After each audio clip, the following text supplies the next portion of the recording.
I don't think it's really new. Perhaps I'm going to tone it down a little bit because of the way we've done so well. You know, it's sort of interesting. I wish the country could do this. I've spent less money than anybody else, and I'm #1 in the polls. And nobody gets the crowd like we get. I mean, look at this room as an example. We love you, Donald!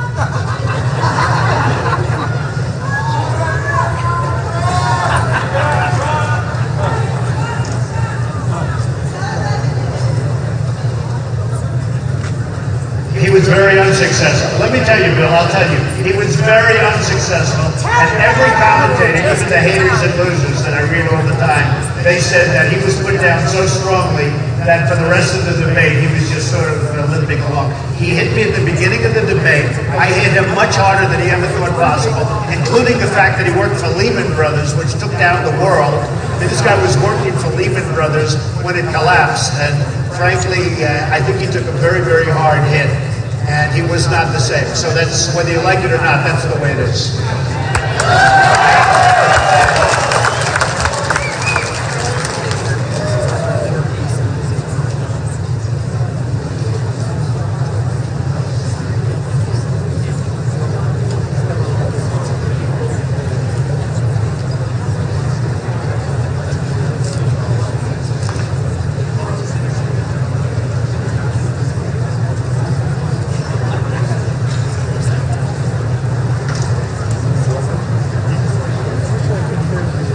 It's so easy. It's so easy. I'll counter it very simply. I built a great company. I've dealt with nothing but politicians over my life. I've been so involved in politics, and frankly, they're all talk, no action. Nobody knows politicians better than me. They're really easy to deal with, that's for sure. So I built this tremendous network, this great, great company with some of the greatest real estate assets in the world, of which you know some of them. And this is all over the world. I deal with many different countries. I'm in many different countries. And I've had tremendous success. I have thousands and thousands of employees and tens of thousands of employees over my lifetime. I have more experience than any politician, practically, that's ever run.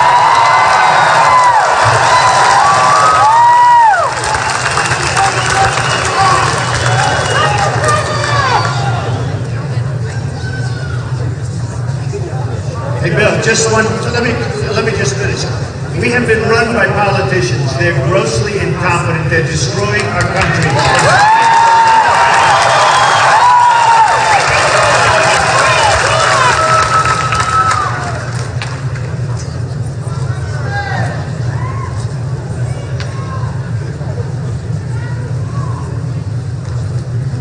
I don't think it's accurate. No, I have a very good tax plan out there. I put in many policy statements, including my Second Amendment, of which I'm very strong in favor of the Second Amendment. I have a license, no, not right now, but I have a license to carry. I have a license to carry, I'm not carrying. No, I don't think I answer the general. Sometimes maybe, but I don't think I do. Hey look, I went to an Ivy League, Hey Bill, I went to an Ivy League school. I was a very good student. There's no problem with me going into details, believe me. I answer the way I want to answer. And there does have to be, you know, when we answer questions, as an example, about the military and ISIS, and if I win, I want to be unpredictable. I don't want ISIS and all of these people.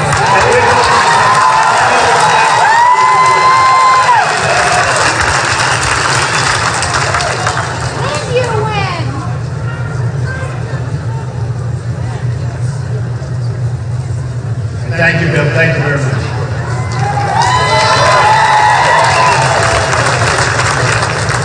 Thank you.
For you are gracious and just, righteous and merciful, true and kind, strong and approachable. The Holy Bible, the Scriptures, your written word calls each of us not only to hear, but to do. To do those things that you have spoken. The Gospel of Matthew in chapter 7, verses 24 through 29 likens this action unto a wise man who built his house on the rock. The rains descended, the floods came, the winds blew and beat on that house, and it did not fall. For its foundation was the rock. But everyone who hears these sayings of mine, says the Lord, and does not do them, will be like a foolish man who built his house on the sand. The rains descended, the floods came, the winds blew and beat on that house, and it fell. And great was its fall. O Lord God, we find ourselves in turbulent and uncertain times. In what appears to be the age-old storm of redirection through the winds of redefinition, we humbly ask you, Lord, by your divine guidance, by your hand of gracious wisdom, your superior hand of wisdom, that you would lead us once again by your holy word. The platform of the founding forefathers of this great nation of the United States of America was built on that sure foundation of you, the rock of our salvation, which was the infallible word of Scripture. We pray this morning, we pray this day, that our nation would not only return, but continue on the path on which it was founded, the path which has always pointed towards you. Platforms of any kind, be them structures, buildings, monuments, or even political platforms, are only as good and secure as that platform and that structure, the foundation. Each of these individual states of this great nation gears up and focuses upon an upcoming election. May each one of those so-called platforms be built on the solid foundation of you. This great nation, our country, our home, that it would be governed by those principles, those godly morals, and that they would define our laws, they would define our justice system, they would define and guide our ways, guiding our education, thus causing us to have true liberty. True liberty that has been the very mainstay and the very structure of the faith in you that is the root of our heritage. And may that root of our heritage produce godly fruit yet once again. That America would be godly. That America would be good again, resulting in making America great again. Precious Heavenly Father, we ask this of you in and through the mighty name of Jesus Christ, our Lord and our Savior. Amen.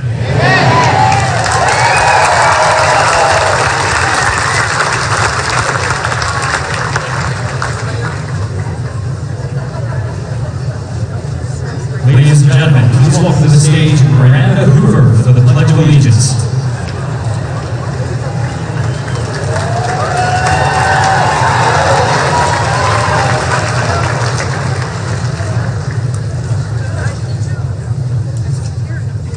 Good morning. Please join me for the Pledge of Allegiance. I pledge allegiance to the flag of the United States of America and to the republic for which it stands, one nation, under God, indivisible,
go, it's like this, there's going to be change, but real change, not Obama change.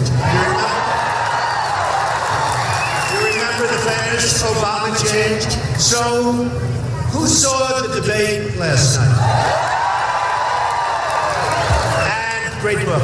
And who won the debate? Yeah, we did well, everybody. I mean, I think there were a few people that really did well last night. And we were given good credit. It's hard to get credit from the press. You know, when you get credit from the press, you know you really did well. Because boy, do they not want to do it. I think more importantly, we won every online poll. We won Drudge, Time Magazine, every week, every time we had it. So we won CNBC. You know, they did a poll during the show.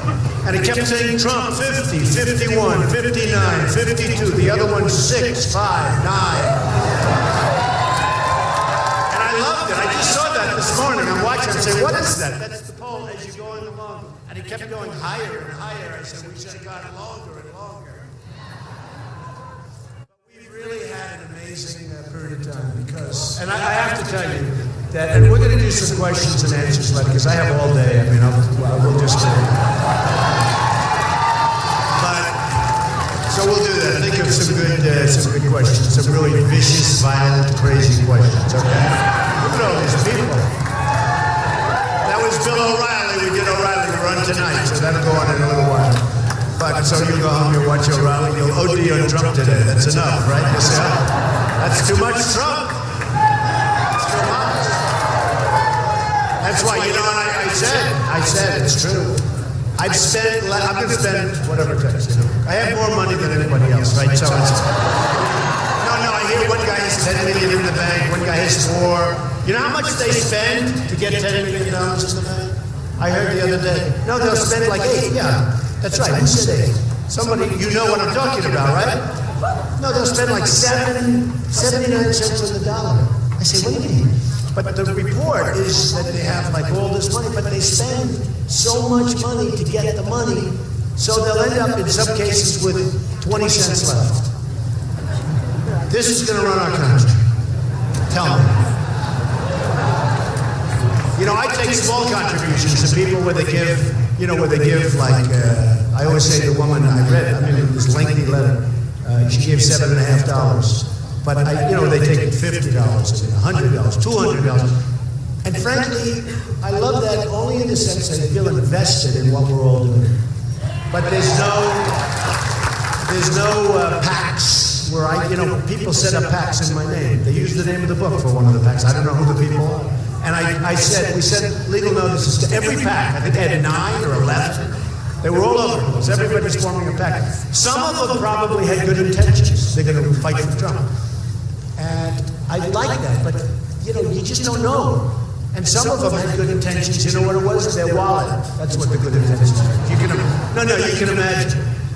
So we wrote a very strong legal letter, and I felt badly because honestly, let's say of the 9 or 11 or whatever there were probably some in there that were really going to go to town. And you're telling them, we don't want your help. Please give your money back. They don't even have to do that. I don't know what they do. They'll probably use it for another candidate. They'll make a deal. That's probably what they do. But it's really bad. These super PACs are really, really bad. And they're really controlling the system right now. And, you're supposed to not have involvement in them. And you see what's going on with them. And you see all of the money that's being spent and the millions. Like Jeb has $100 and some odd $1 million. Now, I don't know if that's after all of this expense. Who knows? But Jeb has a lot of money in there, and Rubio has a lot of money, and Ben Carson has a lot of money in the super PACs. And, and I say they're no good. They're really going to hurt our political system, and something has to be done. And actually, last night I called it, but people found other things more exciting, like the fight last night, where I hit Kasich. They'd rather have that than when I said, no. And remember what I said about Jeb? And remember what I said about Rubio. Okay, everyone said, oh no, you're wrong, Mr. Trump. I get no credit for this stuff. I said they don't like each other. I said it, and people forget. So 2 months ago, I make this speech. Everyone says, oh, Mr. Trump, they're really like you. So Jeb is the governor, and the other guy's the young guy. And in all fairness, Jeb was the mentor. And I'm not knocking either one. I mean, when I say this, but I said it. They don't like each other. And everyone said you're wrong. And they all said that Rubio would never ever run because it would be disrespectful to the guy that was his mentor. And I understand that. You know, there's a loyalty thing. We know what loyalty is, right? But there is a loyalty. And so everyone said they weren't going to, run and this and that. Well, all of a sudden, Rubio announced maybe he will, maybe he won't, but he announced he will. And people thought, and Jeb said, they interviewed Jeb, he said, no, I'm not upset. He said, dear friend. I said, oh, isn't it better? Because you can imagine what he told his father. Or you can imagine, or his brother. Dear friend. It doesn't work that way, folks. But that's political speak. And then Rubio said the same thing. But last night, the heat came out. And I even said, I don't know if everybody, I told you, I announced that, I told you, a lot of anger, a lot of hatred between those two. But I love to pick it because it's life. It's like the way the system works, it's just life. But what I wanted to mention before we do a little bit, I'm going to go a little bit, and then I'm really wanting to go with the question and answer because I love it. I meet so many people, it's true, and I get so many great ideas from doing it. And I love it. Ask me anything. What the hell difference? A lot of guys, they're all canned. They have lobbyists, and the lobbyists control them, usually through the super PACs, and they have donors, and they have special, and they're totally controlled. Not all of them, maybe 99%, okay? But they're totally controlled. But they have people that totally, the pollsters, right? And these pollsters are tough people. They're smart.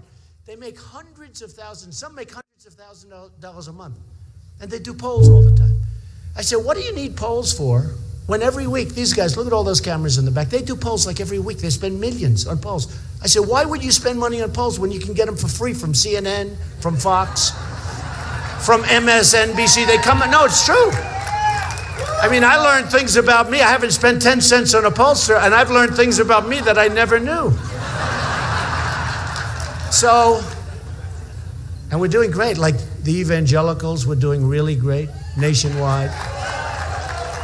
We're doing great. In Nevada, I won with Hispanics. Right?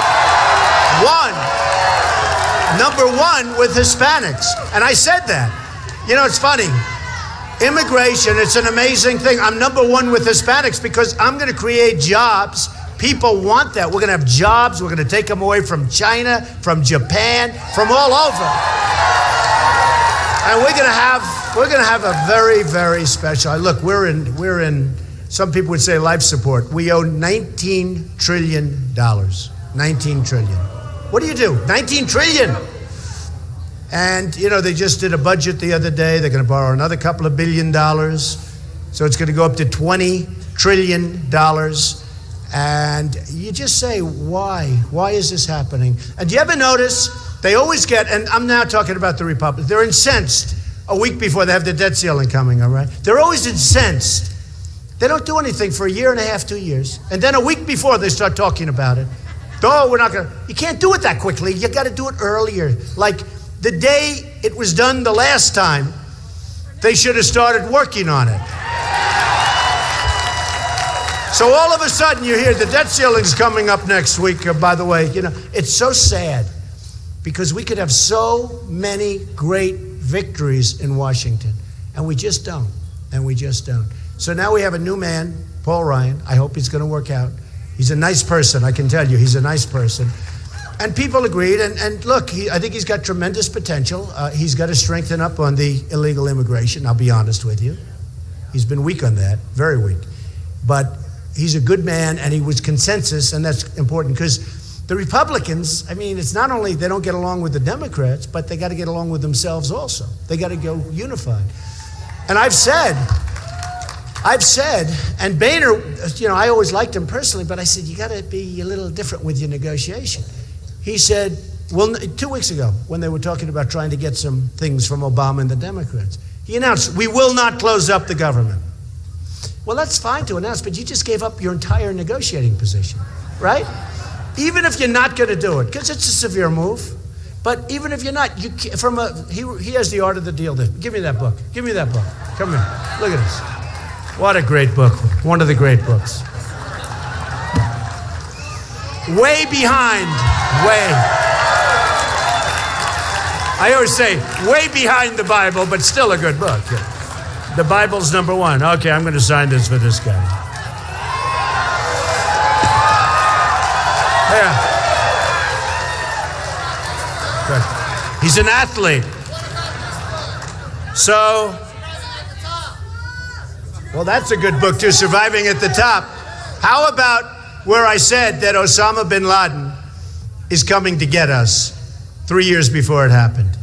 Okay? So I was watching Morning Joe, good program, good guy, Joe Scarborough, and they said, yeah, Trump said this and that. You know, we're talking about Trump and military, because there's nobody that will be tougher and stronger and better with the military than me.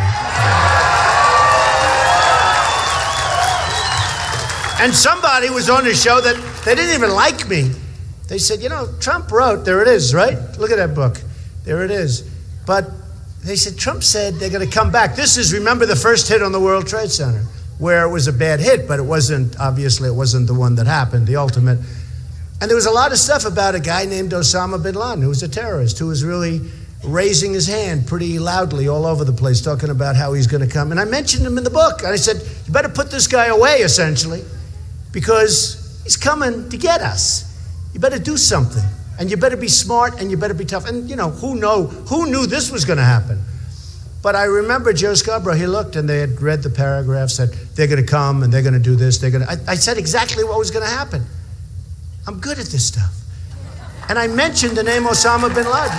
And I actually mentioned his name because I saw his name. He was like, so Joe goes, whoa, when was this written? It was written a couple of years before the World Trade Center. And we can be tough and we can be smart. Like Iraq, we spend $2 trillion, thousands of deaths, thousands of lives. And you could say on both sides, in all fairness, okay? Thousands and thousands. We lost 5,000 more. They don't even know.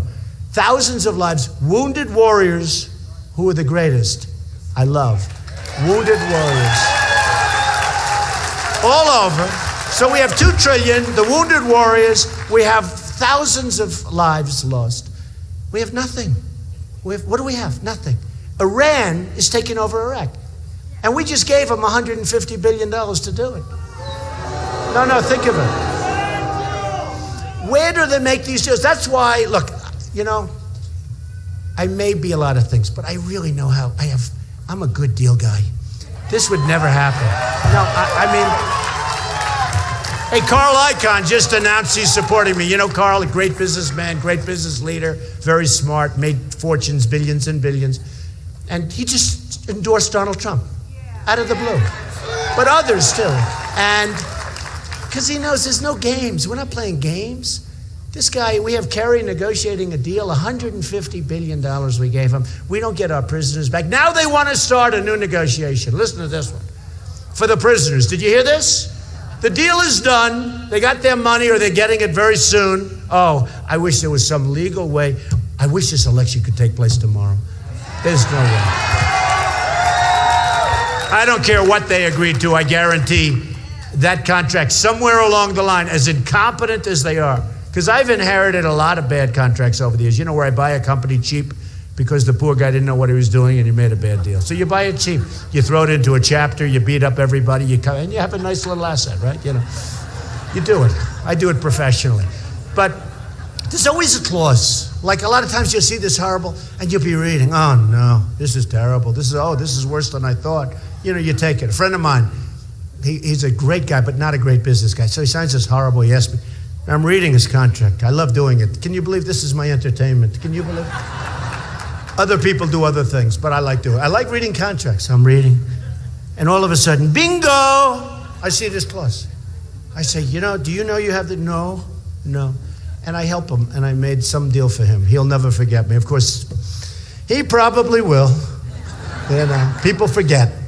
They forget. But it was bingo.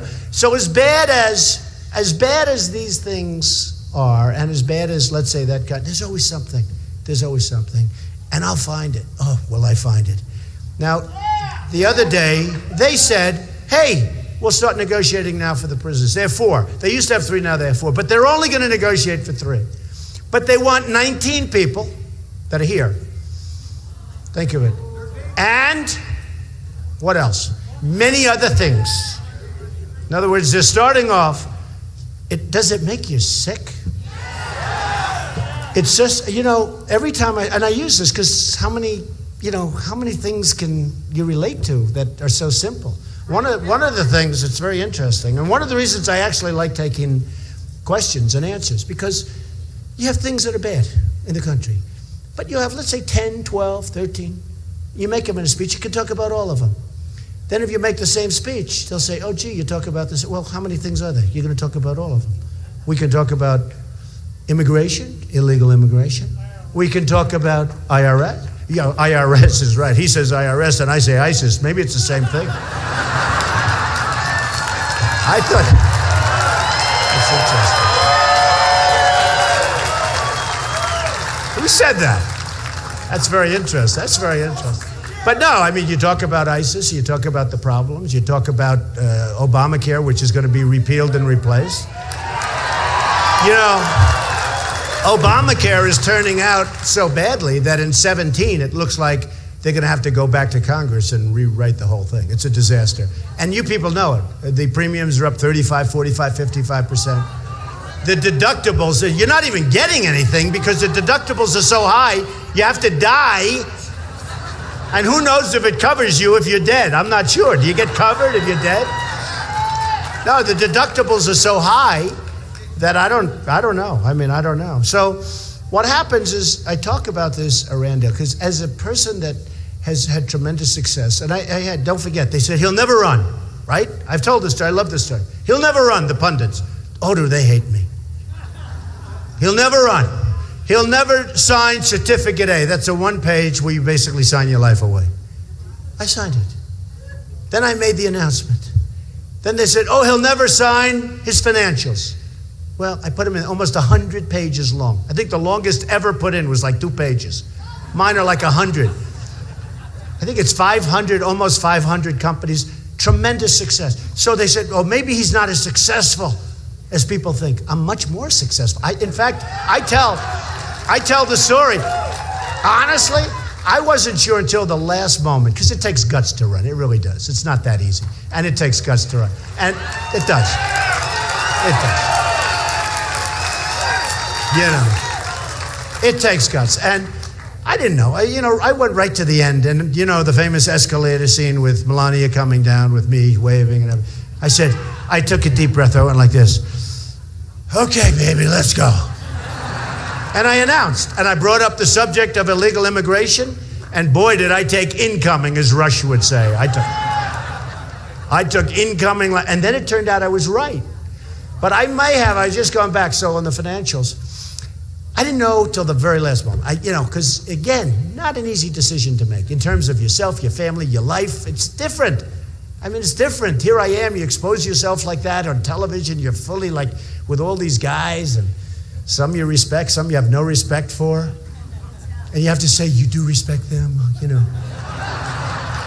No, some I don't, but we're supposed to support them if they win, though, the pledge. But some I do have great respect for. Some of the people on the stage I do. But I did these financials, and they were phenomenal. And I tell you what, and so it showed I was much bigger, much stronger, much wealthier. I built not only great assets, very liquid, very little debt, tremendous cash flow. The reason I say it is because that's the kind of thinking we need in the country. That's what it is. Such dumb people, such dumb deal. It's the thinking. I mean, it's a lot of the people in the audience. And maybe in a smaller way, you have that same thinking. You can't believe the stuff that you're seeing. Sergeant Bergdahl, 5 for 1. We get Bergdahl. No, we get Bergdahl. We get Bergdahl. They get 5 killers that they've wanted for 9 years. And they get 5 killers that are right now back on the battlefield, killing everybody. And believe me, they'd love to be here. They'd love to be right here. So we can't go on like this. And I said it to my wife, I said it to Ivanka, I said it to all my kids. I said, we got to do it. I mean, I don't know if I'm doing the right thing. Who knows? I've never done it before. But it's like I told Bill O'Reilly, Bill, I've been dealing with politicians all my life. All my deals go through politicians. I need zoning, I need this, I need that, I need taxes, I need tax abatements, I need all sorts of things. I get them. And I've always gotten them. I've done great with politicians. I deal with politicians, I deal with prime ministers from other countries because I always go in for the glamour deals, the big deals. They always want to meet me. So I have dinner with the prime ministers. But I get along with people. I get along with Democrats. You know, one of the big knocks on me? Well, he got along with people that are Democrat. Well, that's what we have to do. We got to get along, folks. You know, it's time. Washington is in gridlock. They can't do anything. And you know, when I was growing up, when I was younger, because I started young, and my father was great. I had a great father. In fact, I'm doing a book that's coming out in a couple of weeks. It's going to be great. And it's a very nasty title. I won't even tell you, it's such a nasty title. And you know what? It's a nasty picture. The photographer, Simon & Schuster, big company, they came to me, we'd love to have a book. I said, I don't want to do a book. I've done 12 or something. I said, I'm in the middle of a campaign. They said, we'll pay you a lot of money. I said, how much? They said, it's true. I give it to charity anyway, so I'm going to give it to charity. But you know what? So you feel guilty, you know. So I worked very hard. And I'm doing this, I'm doing books, I'm running things. The good thing is my children are very capable. They're running. No, it's good. It's good. They're good. And I have great executives. So what happens is I want you to read this because we talk about our country and we talk about the problems. And it's called, actually, Crippled America. And the nastiest picture you've ever seen. So they had this Simon & Schuster, they sent this great photographer, world-class photographer in my office. He took, and I told this, he took the most beautiful pictures you've ever seen. I never knew I was that handsome, to be honest. This guy is a master. He took the most beautiful pictures, smiling, happy, beautiful. And one he took when I wasn't ready, and it's the worst picture. It's mean and horrible. And the people came, they said, Mr. Trump, sir, this is really the picture we should use. You can't be talking about what you're talking about with a big smiling face. And wait till you see this picture. You're not going to believe it. It's nasty. So, I think it's going to be great. I mean, it's the hardest I've worked on a book since The Art of the Deal. It actually is. And it was condensed, but it's the hardest I've worked on a book. So let's see. But we talk about a lot of the problems that we have. But we're going to do something that's going to be so special. We're going to take this country, and if I win, and it is if, everyone always shouts, when? It's always going to be look, I'm competing against all these people. Who the hell knows? You have a lot of crooked people in the press. For instance, I'll give you an example. Last week, I'll give you an example how crooked they are. Last night, I'll go to last night. Last night, we won every single poll. Who won the debate? Now, I think Cruz did well. I do. I think Rubio did well, although I think Rubio had a lot of hard questions because, frankly, those are tough questions, Gave good answers, but I don't like the questions, so they're a little tough. But does everybody understand that? Yeah, I think you understand that. They're tough. But I did think he did well in terms of answering. I think that a couple of others, I really appreciated Mike Huckabee for, sticking up for me. He's a good man. He's a good man. He's a good person. He even showed my tie. He was really great. He's a great guy. But no, it was nice because somebody else could have said, what? I'll be the best president. He didn't say that. He said, don't you dare. Essentially, don't you dare say that about Donald Trump. He'd be a great president. Honestly, folks, there aren't a lot of people that would do that. He had a perfect opportunity just to talk about himself, and he didn't do that. So he's a special guy. He's a very good guy. So we're going to do something that's going to be so unique. But last night, all of the polls, every single one of them said I won. And yet the pundits, they weren't bad, but they could have been much better, believe me. They could have been, some were good. But every poll, even the CNBC poll, every poll said, and these are polls, somebody said, oh, they're online. Well, I'm not dialing in. Hundreds of thousands. Drudge is great, and Drudge is a legit person. He's a great person. And he's a straight shooter. They have the Drudge poll. They have, what the hell was that? sounded like a duck behind. But no, they had Drudge, and they have Time Inc. Time Inc. I mean, you know, Time Inc. is, even though I was on the cover 4 weeks ago, so maybe it's a conflict of interest. I don't know. But they had Time, they had many, many polls, and they had CNBC did their poll. All right? And you could see that they don't like me very much, okay? And we won every one of them. And the pundits some were really nice, and some were trying to be as bad as they could possibly be. You know, as they also know the subject matter. They can't say you lost, but they said, well, Trump was a little off his game. I was? No, it's so unfair. You know, especially when you get 60, 70%. When you get 70% in an online poll, and you have 15 people up there, right? You have 15 because you have the previous debate. But you have 15 people up there, and you get 70%, that's impossible. If you got 70% and you had 2 people, it's like, we'll take that all the time, right, folks? So that was, but I'll tell you one of the most disgusting things. You have a group called Politico. It's a small deal. So dishonest. They are the worst people. They are the most dishonest. No, they're just dishonest. And you have others. You know, you have Huffington Post that puts us in the entertainment section, and now they don't know what to do. Yeah, but I sort of like Bill Maher, I must be honest. I do. I like him. Do you like Bill Maher? I don't agree with him, but you can like him. Do you like Bill Maher? Huh? I don't think he likes me too much, I will say that. No, but you have all of these different groups, and the most amazing thing is it comes out, and no matter how it comes out with hatred. You see the level of hatred on the other side. And I think, I've made a lot of speeches like this. I always have rooms like this packed. They're packed. And you people didn't have much time, right? You didn't have much time. But last week in Iowa, so I had a negative poll in Iowa. And it was the first time, no way. It can happen. Because for 100 days, there were even 100 days, I led every single poll. And I was surprised at Iowa because I have amazing relationship with the evangelicals, with the Tea Party, with, you know, all the people. And for some reason, I had a couple of negative polls come out in Iowa. And I was surprised, actually. And then we had a poll come out, a really good one. The ABC Washington Post came out on Friday. And it was a very, very expensive good poll. And practically nobody reported. I was killing everybody, right?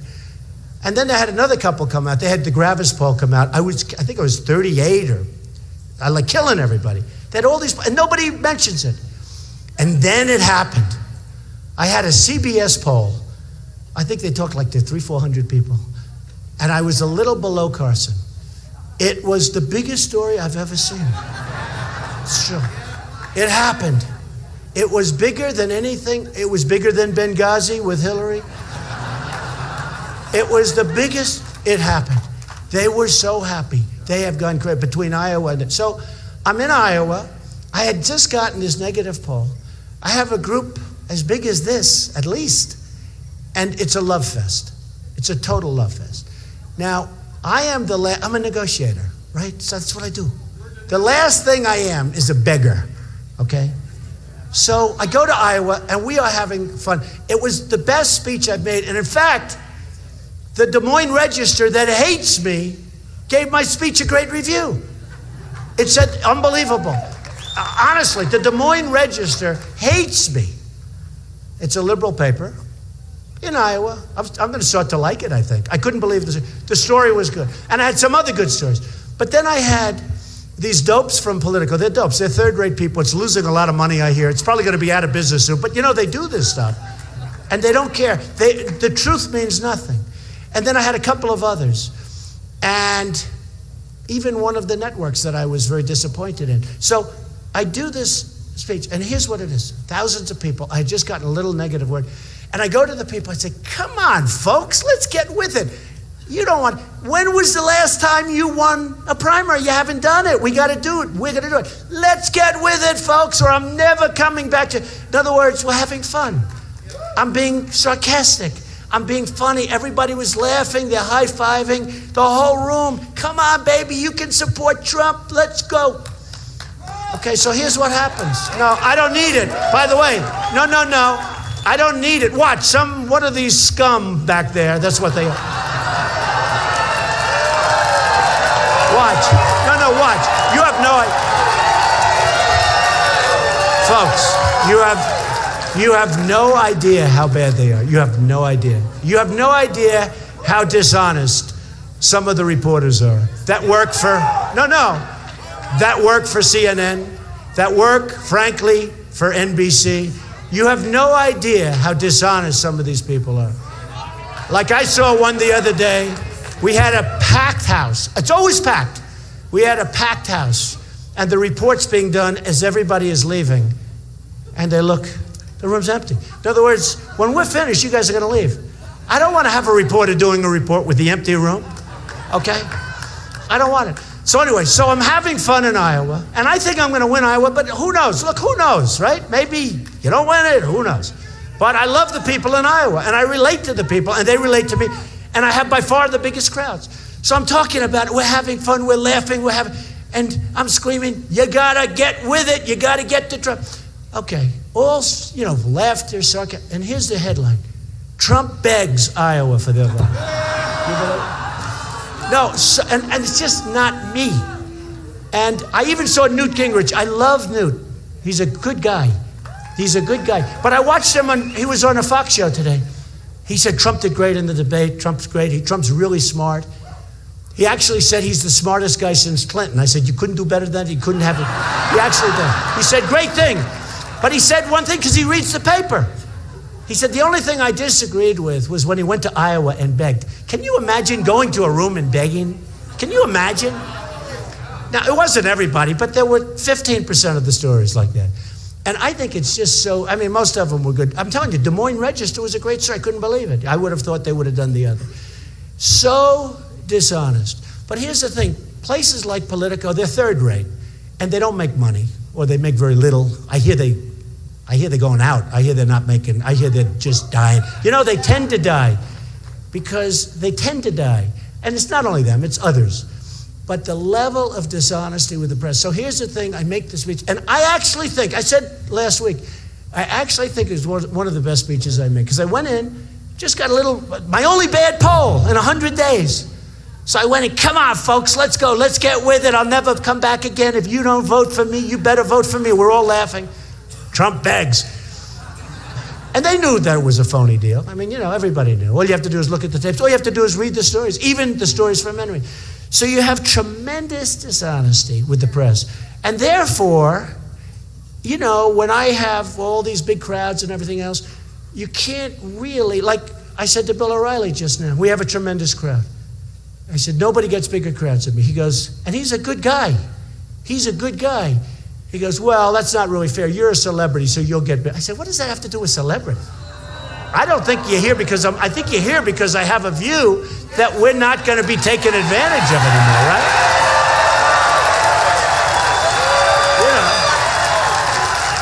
We're just not going to be taken advantage of it. We can't take it. You can't take it.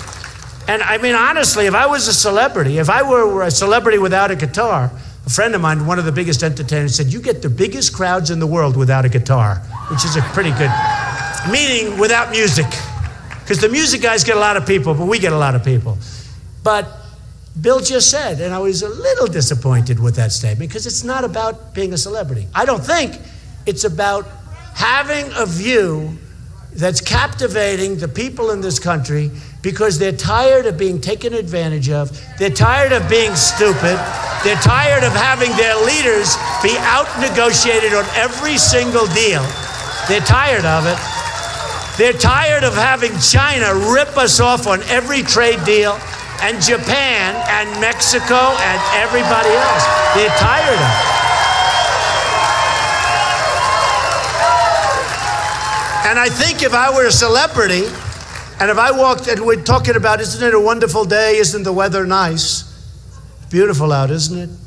And do you ever hear and I'll tell you, look, I deal with everybody all over the world. Chinese are very tough negotiators. The Iranians, the Persians, very tough negotiators. Oh, did you hear the new one? So they say it was our president that requested, because Iran decided now that they're going to get involved with Syria, right? You believe this? And why not? They got our money. And they don't have to develop nuclear. They can buy it. They have so much. What do they have to develop it for? Cheaper to buy it. So, according to what I heard, which is probably true, we got out-negotiated in the Iran deal, and President Obama requested that the chief negotiator for the Iran deal, who's a killer, I watched him on Charlie Rose being interviewed. After watching for 5 minutes, I said, Kerry cannot handle this guy. Can't handle him. The chief negotiator, our president, just asked that he get involved in talks having to do with us and Syria. So we're going to have more. We'll end up giving more and more. We're not going to have anything left, folks. We're not going to have anything left. I saw this. I said, can you imagine? You get fleeced by a guy who's a great negotiator. I'm not knocking Iran. If you can make a deal like that, I would have doubled up the sanctions, sat back. They would have, believe me, and I would have never given them, of the 150, I would have given them squat. They would have gotten nothing. What they're going to use, they're a terrorist organization. What they're going to use that $150 billion for is, you don't even want to think about it. You don't even want to think. The 24 days, how about the self-inspections, where they actually do their own self-inspection, right? They do their own self-inspection. How about that one? Is that one of the... So we don't get anything. So now we have him, they want him to get involved, the same guy that did, because you know why? We're comfortable with him. Because we're comfortable with losing. The country has become comfortable with losing. Now last night, it's right. I'm not comfortable with it, I'll tell you. Drives me nuts. That's why I'm doing this. Last night, I got the only applause. They said, your summation. They give you a big 30 seconds. Right? It's hard to sum up. But I got a very large applause because I said, I negotiated. It was a 3-hour deal, and he said it wasn't. He's wrong. And we have it was always a 3-hour deal. And I said, who the hell wants to watch? Who's going to want to watch? I wasn't even I could stand up for 30 hours and do this stuff. But I said, who is going to want to watch a 3-hour debate? Nobody. You couldn't watch Hillary for an hour and a half. No, you couldn't watch it. So I called up CNBC. I said, fellas, and I called Ben Carson. And we said, Ben, let's form a little deal here. If they don't have me, they don't have you. I don't think they can, not going to work so well. And by the way, and that's not to knock anybody else, but who needs to form a big deal? If I can do it with two is fine. They folded in about 15 seconds. We got rid of an hour. And they were getting $250,000 for a 30-second spot. They used to get like $1,000, $2,000. How much would they have gotten if I wasn't involved? You tell me. They would have gotten nothing. So I gave a quick summation. I said, we don't win anymore. And we got to make great trade deals and blah, blah, blah. And then I said, as an example, everybody said you cannot negotiate. It's non-negotiable. The 3 hours. I called up. I got it. And that's a big thing to get. 1 hour. And when you think of those 30-second commercials at that kind of money, 1 hour, that's a tremendous amount of money. And maybe that's why CNBC was so angry. Maybe that's why, if you think. Because they were pretty angry. I actually didn't mind it. I didn't mind. I expected it. A lot of the folks up there were very angry and very upset about the way CNBC behaved. But, what do you think? Yes? I didn't care. I've become immune to it. I tell you, honestly, I've seen things that are so bad with the press. I've seen things that I went out, yeah, they were bad. They were really asking questions that were bad, but what else is new? But some of the folks up there thought it was really unfair. And Reince Priebus, who's a good guy, head of RNC, he went wild yesterday because he thought it was very unfair. And if you look at the Hillary debate, they were all softballs. Here, Hillary. Bing. Bing. All softballs. It wasn't the same thing. So, we're going to have a border. We're going to build a wall. Mexico is going to pay for the wall. We're not paying. Just like CNBC gave up that hour, a lot of money, Mexico is going to pay. And I love Mexico, by the way, and I love the Mexican people, and I love the Hispanics. I have thousands of Hispanics that work for me right now. Thousands. I gave a speech the other day in Miami. at Trump National Doral, right smack in the heart of Miami. And I said, this is going to be interesting. We had a big crowd like this, and I gave the speech. It was 80% Hispanic, 80%, maybe more. You have no idea. They put you people to shame in terms of enthusiasm. I'm telling you. No, I'm telling you. I'm telling you. They were so in love with the message of the border and the message of the wall because they're here illegally. They don't want to be overrun. They want to work. They want to do their job. These are incredible people. And we're going to let incredible people come into our country. We want people to come in, but they have to come in legally. They have to come in legally. And, so many things. I mean, and this has nothing to do. Mexico is only one of many. They come from all over Asia. They come from all over. But do you know that if you want to become a citizen of Mexico, it's one of the hardest countries, maybe the hardest country in the whole world to become a citizen of. And you know, if you're in Mexico and you're supposed to be there for a week, friends of mine are there. They go to Mexico. I like Mexico. I like Mexico. They go to Mexico. They're there for a week. They get a knock at the door. When are you leaving? When? No, they just want to know, what's your time? You're here. Are you going to extend? What's going on? By the way, they're doing the right thing. I'm not knocking. I'm saying they're doing the right thing. We don't do that because we're stupid. We're stupid people. We have stupid leaders. We don't do it. I mean, the anchor babies. You have a baby, you go, you're pregnant, you go, you have the baby on our soil. Congratulations, 85 years we're taking care of the person. In Mexico, you know what they said? That's terrible, terrible, the way the United States is handling that situation. Except in Mexico, if it happened, believe me, they don't have anchor babies in Mexico. There's no anchor babies. It's bye-bye. We got to change, or we're not going to be great anymore. We're going to, I have an expression, and it's been used a lot over the years, make America great again is my big expression, but there's another one. And so often, I love expressions because it says it. The American dream is dead. You know that, right? The American dream is dead, but I'm going to make it bigger and better and stronger than ever before. Bigger and better and stronger. And we're going to. We're going to make the American dream bigger and better and stronger before. We're going to get rid of all these horrible regulations. We're going to open up. We're going to do business. We're going to have fun. We're going to create jobs. We're going to be taking jobs back from all over the world. This whole thing with the dollar, I'll tell you what, the dollar, China, we owe them $1.5 trillion. Can you believe it? They kill us. They take our jobs, our money, our base, and we owe them money. We owe them $1.5 trillion. Now, how do you figure it? So here's what's happening. So we owe them all this money. We owe Japan with the cars, right? We owe Japan $1.4 trillion. Think of it. So they'd sell the cars, they do it, and we owe them money. We owe them money. It's a magic act. It's unbelievable. And we have negotiators better than any of their negotiators. And I'm going to use them because I have the greatest negotiators. I know them all. I know them all. And I always say, some of them are not nice people. Who cares? I mean, who cares? But we're going to bring this country back and we're going to make it so special. It's special now. We love it. But it's troubled. It's seriously troubled. But we're going to make it so wonderful and so great. And you're going to be so proud. You're going to be so proud of our country because, like I said, in summing up, we don't have victories anymore. When was the last, think of it. When was the last time we had a victory? We lose on trade to everybody, any country. I use China because that's the ultimate abuser. They abuse.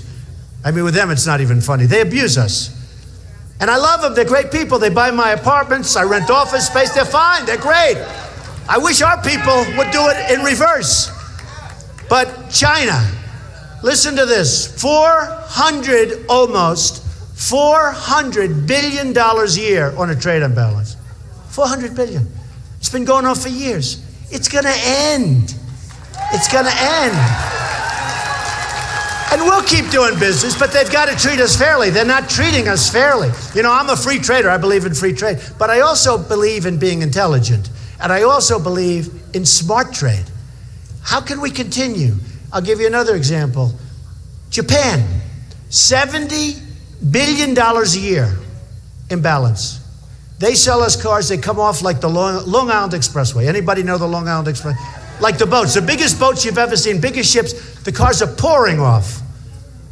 If they had cops, they'd give them speeding tickets. You never saw anything like it. They're going like 40 miles an hour off these boats, right into our economy. We get nothing, other than we close plants all over the place because they're taking our jobs. We get nothing. And you know what? I always say, how many Chevrolets are in the middle of Tokyo right now? I'll bet there isn't one in the whole country. So you look at Japan, it's going to stop. And we have all the power. See, Obama and these people, they don't know that we have the power. We have the power because we can say, sorry, can't do it anymore. Can't do it. We don't want your cars. You know what? You'll buy American for a while. They'll be back. We almost did it 12 or 13 years ago. Do you remember? It was so egregious, but our president at the time chickened out, and he folded, and we lost. He almost did it, but he chickened out. Remember that 13, 14 years ago with Japan? It's egregious. China's the most egregious. Think about this. Think about a Carl Icahn or me or somebody working on the China deal and making it much better. So instead of $400 billion a year, would you love to break even? I mean, who wants to break even? Would you love to? Do you know what the difference? Do you have any idea? You saw the bad numbers that came out this morning that we have virtually no growth. First quarter, we had no growth. We had negative growth. Now we're down to a little bit over 1%. You know what 1% is? If China does 7%, they're in like a major recession. All right? We have 1%. We're being led by people that don't get it. And it's so easy. And don't forget, never forget this. We have all the cards. They don't have the cards. They don't have the cards. We have single-handedly rebuilt China. You look at their roads, you look at their bridges. They built bridges bigger than the George Washington Bridge. It's like candy. They're all over the place. Where are we building? We happen to be building one in New York. Wait till you see what that sucker is going to cost. And they're building one in San Francisco. You know who's building it? The Chinese are building it, right? The Chinese are building the Bay Bridge. It's being built by the Chinese. Big cost overruns. Big, they need Trump. I don't do cost overruns. Big cost overruns. You know what? Tremendous cost overruns. Somebody ought to look at, I saw the other day, massive. They're saying it's different, it's a little this, it's a little bit higher, a little bit this. We painted it a different color. You know, it was supposed to be blue, it's going to be pink, and it's going to cost $10 million more for the pink paint. I know all of it. Oh, I hear it all my life. I've been growing up with this stuff. So we're going to do things that are so good. We're going to cut all of the fat, the waste, and abuse. We're going to lower taxes so that corporations are now going to pay 15%. We're the highest taxed country in the world. And that's why. Today it was announced, I just have it here, it was announced that Pfizer, did you read about that deal? Pfizer is going to take one of our great companies out. Now it's supposed to be not going to maybe, it's going to happen. They're going to take it out. Thousands and thousands of jobs. It's going to happen. Just right over here, it's a company called Allegra. Allergen. Did you ever hear of Allergen? I hear. Now, who knows? Maybe it's rumor. I don't think it's rumor. Rumors turn out to be true. You ever notice how many times rumors turn out to be true? Especially about your husbands. No, they never turn out. Those rumors never turn out to be true. Women, do they ever turn out to be true? Never, right? Never. But those rumors turn out to be true. And it's pretty bad. Oreos. The man mentions, I don't eat Oreos anymore. But they're moving from Chicago to Mexico. They're going to make Oreos now. Big plant. Closing it in Chicago. Why? Where does it help us, folks? Look at New England. All over New England, you see these factories that have left. Most of them have gone with NAFTA. Another great deal. Most of them have gone to Mexico, but they've gone. How does it help us?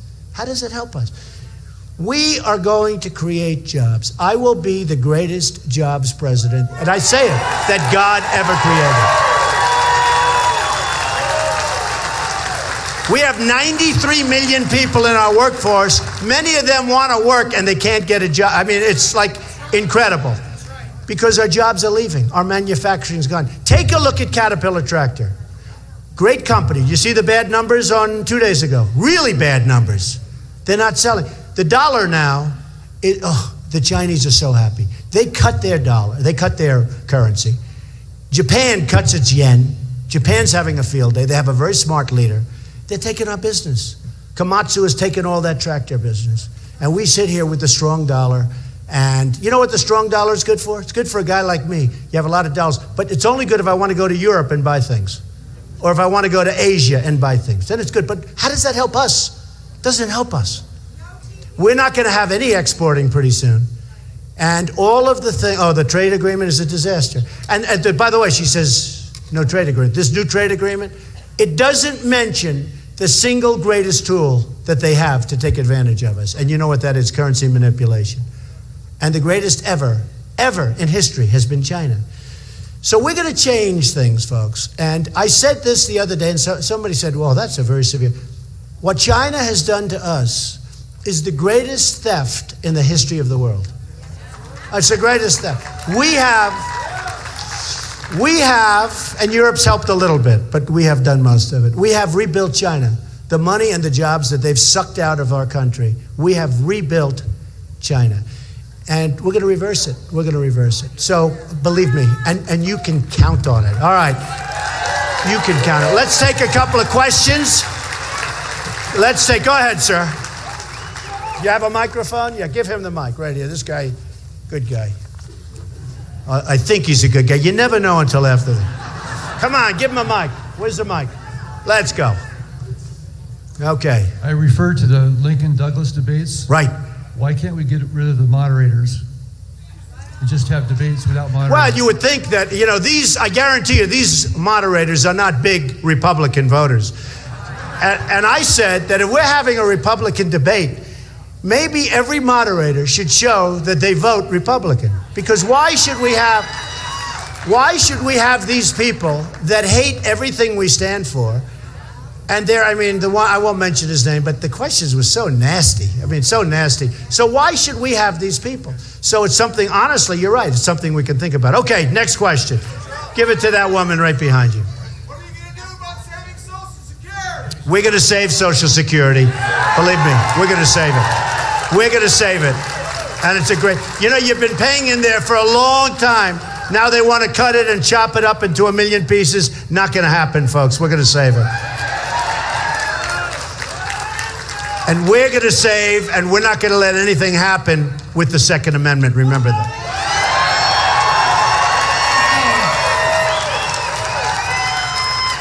One other thing. I heard the beautiful name of Israel.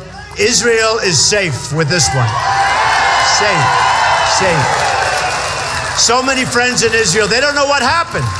They have a president who they actually think Obama hates Israel. I think he does.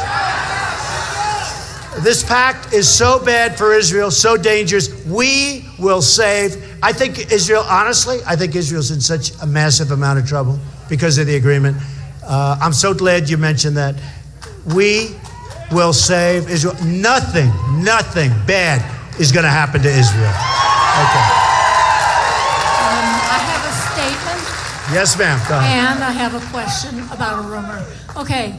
I've been voting as a Democrat for 55 years. So I think we've converted her, maybe. Yes. Have we converted you? Yes, you bet. And I'm going to be We've voting converted her. I love her. Trump. People are going to be amazed. A friend of mine from Los Angeles, very liberal guy, Democrat. People are going to be amazed. He said, you have no idea in LA how many people are going to vote for you that are liberal Democrats. They're tired of having their face shoved into the sidewalk, believe me. Right. Yeah, go ahead. The rumor that I heard is that John Kerry's daughter married a physician in Iran.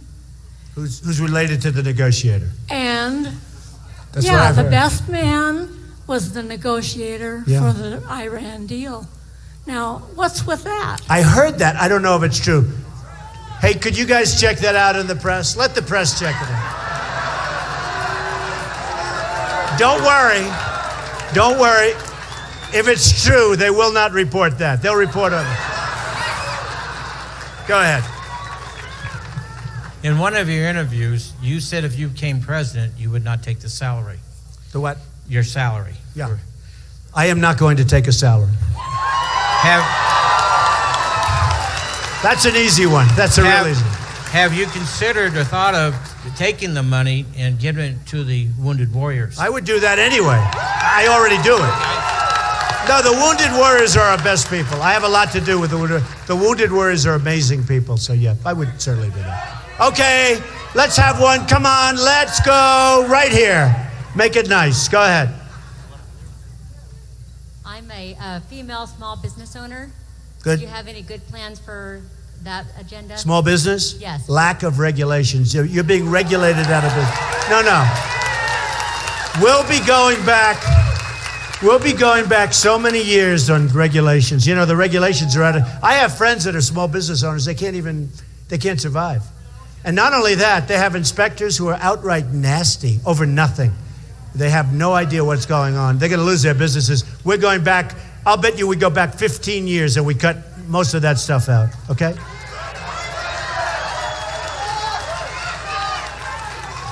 All right, go ahead, young man. There's no shortage of... Oh, okay. There's no shortage of talented U.S. tech workers, yet we hook up Zuckerberg with cheap foreign labor. What will you do to lower H-1B quotas and put American college grads first? Well, you know, that question was asked to me last night, but it was asked in a very crazy way. What I do want, very important, because we have to have, with great talent, when we have these students, number one at Harvard, number one at Yale, number one at Princeton, number one at Stanford, the best schools, they get thrown out of our country. I don't want them out. You understand that. I want them to go to Silicon Valley, et cetera, et cetera.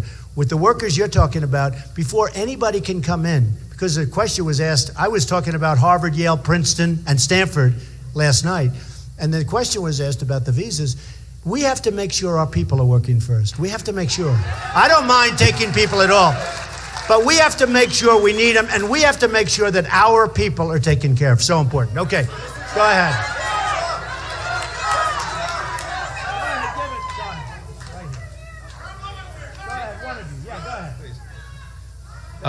What are you going to do for legalizing marijuana if people are willing to follow all of the rules 100% legally, federally, and with the marijuana thing is such a big thing. I think medical should happen, right? Don't we agree? I mean, I think so. And then I really believe you should leave it up to the states. It should be a state situation. Because, you know, you have, like I just left Colorado, and I love Colorado, and the people are great. But there's a question as to how it's all working out there. You know, that's not going exactly trouble-free. So I really think that we should study Colorado, see what's happening. But I believe that the legalization of marijuana, other than for medical, because I think medical, you know, I know people that are very, very sick, and for whatever reason, the marijuana really helps them. But it really helps them. But I think in terms of marijuana, and legalization, I think that should be a state issue, state by state. Good question. Go ahead, over here. Thank you for coming to Reno, Mr. Trump. Thank you. I love Reno. Been here many times. Would you consider a woman for your vice presidential running mate, and if so, who are you considering? A woman? That's interesting, Carson. It's a lot of people think. He is do you notice how well we get along? It's great. It's great. We get along very well. We're laughing at each other last night. We're winking at each other. I would absolutely consider a woman, but it's too soon to be talking about. Too soon. It's too soon to be talking about it right now. You know, we got to get the job done. I don't want to be talking about vice president. We got to we have to get the job done. And that's why in February, whatever your date is, what is it, February 28th, whatever that date is, you got to get out there, you got to vote, or it's not going to happen, and that would be so bad, so bad. You got to go out, you got to vote. You know, I've seen a lot of people, there's energy, there's a certain energy. I've never seen energy like this. I've had I've had professionals, pundits, all these political people say they've never seen energy in a campaign like what we have. Look at all these people. They've never seen the energy.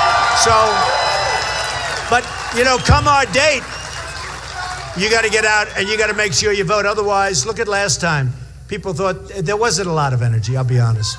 I don't understand why there wasn't, but it was sad what happened. But a lot of people didn't vote. You know, people talking about this and that. The fact is, a lot of people that you would have always thought would have voted, they never voted. If those people voted, you would have won the election. They didn't vote. We can't let that happen again. Hey, I supported McCain. Now, he had a hard time because what was happening was pretty tough. I'd say Abraham Lincoln maybe couldn't have done it. I supported Romney, and he let us down. He just let us down because that was an election that should have been won.